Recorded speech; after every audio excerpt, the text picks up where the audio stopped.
Assalamu alaikum wa rahmatullahi wa barakatuh. Professor Dr. Usama, the professor of cardiology in Egypt. You have attended several conferences all over the world.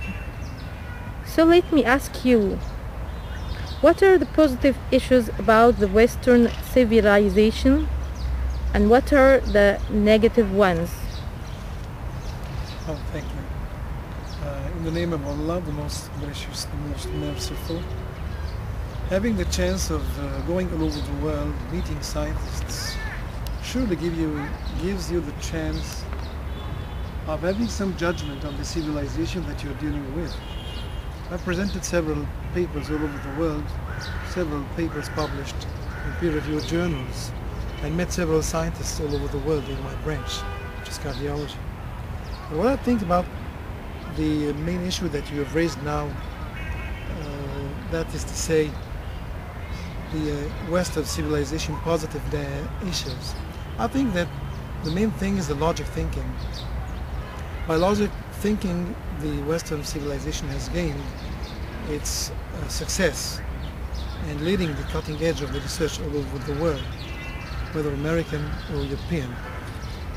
And at the same time, you find that making up your mind in a logic manner puts you on the right path in many ways. So that's the most important thing I found there. And at the same time, there are some principles that are followed in this society, and they are highly esteemed.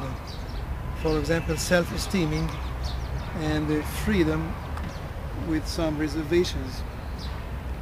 And these are the main things that I found that the cause, respecting others as well as other issues such as democracy, giving chance to others to express themselves. However, there are negative things that I found there. I found that the Western civilization now is really materialistic. You can hardly find any spiritual issue apart from some legends or myths. Many of the people, to my surprise, they disgraced the religion and discarded religion totally. Many are atheists. They are not really Christians, Jewish, or Muslims. Many of them have abandoned the religion at all. And this point was a little bit annoying to me, because we think that a human being is not formed of material alone, the spirit, the soul, and the body, which is the material. And I found, when I ran back to my readings about the European civilization, that in the midst of the centuries, the church was going after any scientist. They thought that being a scientist is a sin. We all know that Galileo has been executed because he only said that the earth is spherical. We know that many scientists were executed because of thinking. So by time there is some enmity between the science and the religion that have been built up in the mind of Europeans. That's a bad thing. They never knew about Islam. They never knew about the scientific point of view, which is highly esteemed and respected in the Islamic civilization, which was at that time flourishing to its maximum, to its summit. And son of the Islamic civilization shone on this part of the world, across the Spain and the Spanish relations between the Arabs and the Europeans, as well as the Crusade Wars. But at that time, actually, Europe did not respect religion too much.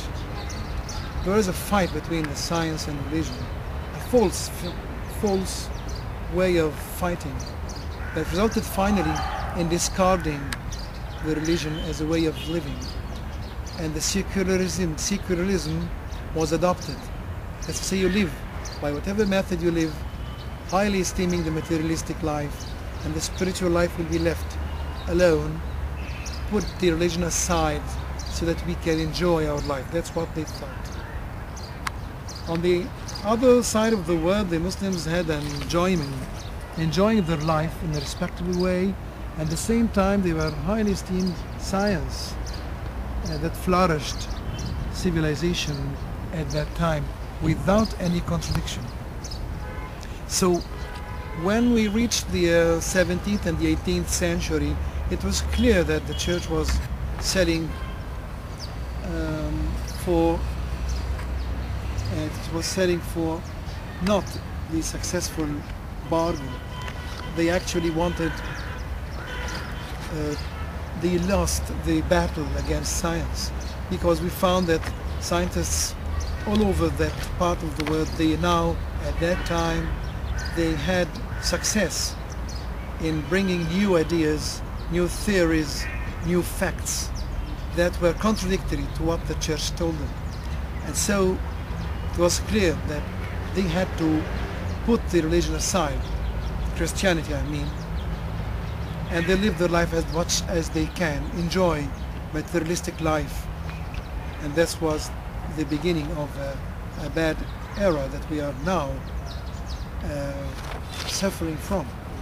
Meantime, the civilization in the West is materialistic. They're highly successful, okay, we admit this, giving enjoyment to everybody, but it's not the way.